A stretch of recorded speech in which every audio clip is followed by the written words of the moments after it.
My topic is Beyond Trade and Investment, EU-China in Search for New Sources of Growth. You all know that trade is the oldest field of cooperation between EU and China, and the result is very impressive. Approximately, since China's accession to WTO, the average annual growth rate of trade is approximately 25%. Since the or from now on, our latest data show us that European Union is number one in China's trading partners, and China's number two in European Union's trading partners. And we all know that the maturity of trade between EU and China is measured at least partly by the share of inter-industry trade between the core industries, and this number says approximately 20 to 30% of trade is intra-industry trade, which means that the industries are closely related.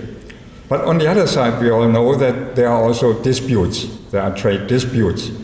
And when we look to the number of trade disputes between European Union and China, it looks not very promising. So it is number one in trade disputes. So European Commission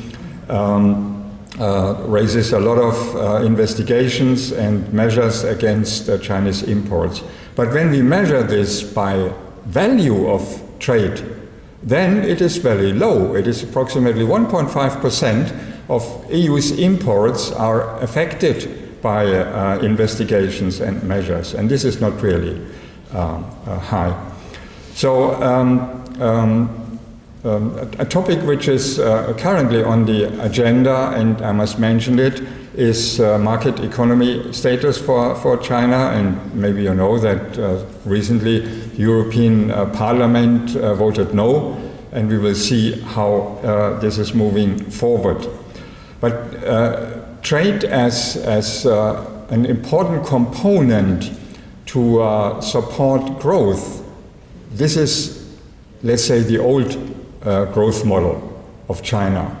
And when we look at what is now on the agenda of cooperation, then I find out three latest, let's say, documents showing which fields are emerging. And climate change, social security, healthcare, aging, it's mentioned in EU-China 2020 strategy for cooperation. Then we find urbanization in China policy paper from last year. And last but not least, digital economy, regional policy, migration, mobility, a joint statement of EU-China summit also from last year. So why these new fields? Of course, these are fields which could contribute to a new growth model.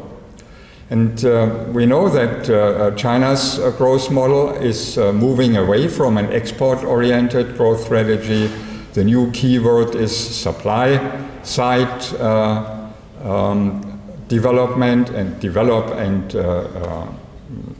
fostering and supporting supply-side growth. And in Europe and European Union, when you read Europe 2020 documents, then what do we find? Innovation, education as main topics. So there are new growth models on the way.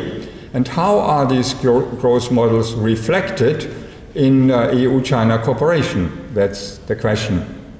And maybe at the end, these new type of cooperation will create new trade. Maybe yes or no. Coming back to the presentation of Daniel Gross, looks quite promising, especially under the agenda of a free trade area. So how is the cooperation organized? Very complex. The answer is extremely complex. This is the latest chart of the architecture of EU-China cooperation. We see three pillars. And the pillar in the middle, that's the biggest one, and it includes nearly everyone where you can cooperate. But the question is, so you see over 60 regular, high-level and senior official dialogues, over 60. How are they working together?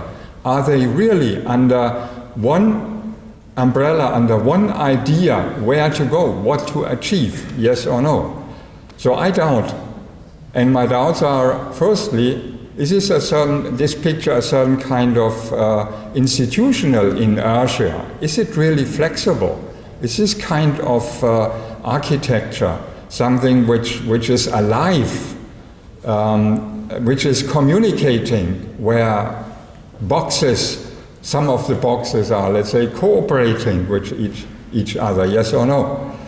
A second point is here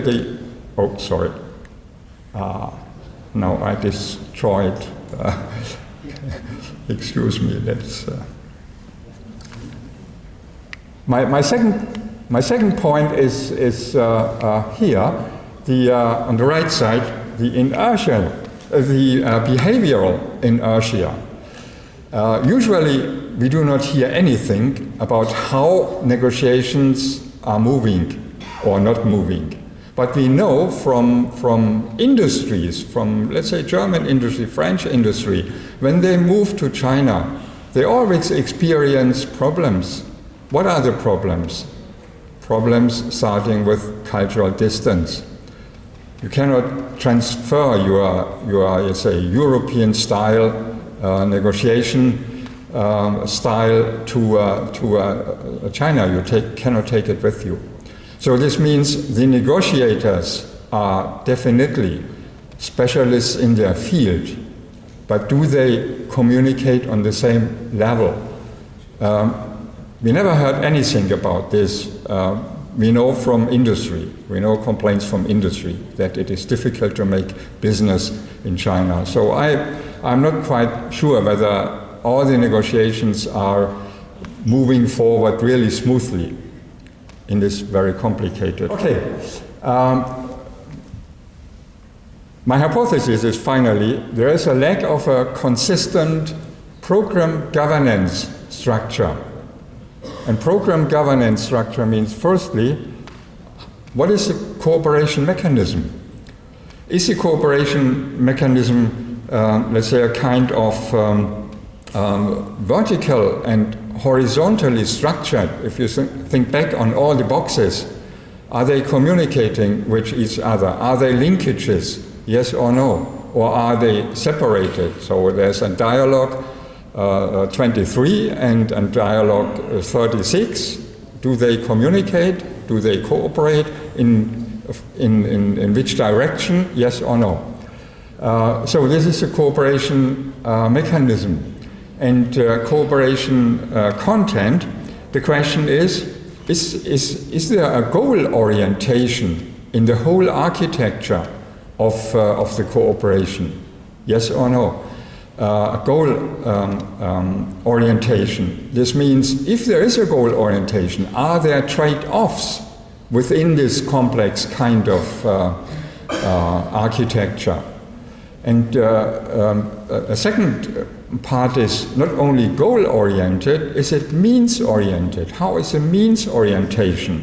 This means, are there synergies? If there are two kinds of or fields of cooperation, can we achieve synergies if they cooperate with each other? So, I'm skeptical that this is really the case. So because of the time and the complexity of the topic, I choose three shortcomings from my personal point of view, three shortcomings. The first one, the three shortcomings on the EU side, not on China's side. Opinion forming process. How is the opinion forming process? So it is firstly in European Union multidimensional.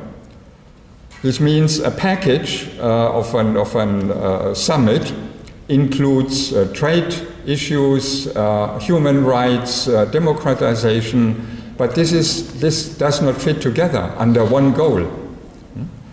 It is a multi-level process. This means, on the one side, the EU institutions, on the other side, the EU member states. And within the EU institutions, the European Commission as a driver, the European Parliament, let's say as a so-called moral authority, and the Council as an agent. So it is complex to bring them all together. A second point is the relation between the institutional level of European Union and the member states. All these new fields of cooperations are fields of shared competences. This means the member states and the sub-national level has power to decide. And this creates conflicts. And the third point is leading EU member states, they really like to maintain their intensive special bilateral relations with China and compete in some cases, gaining the largest part out of the commercial advantages. Now I'm moving back, but I want to move forward.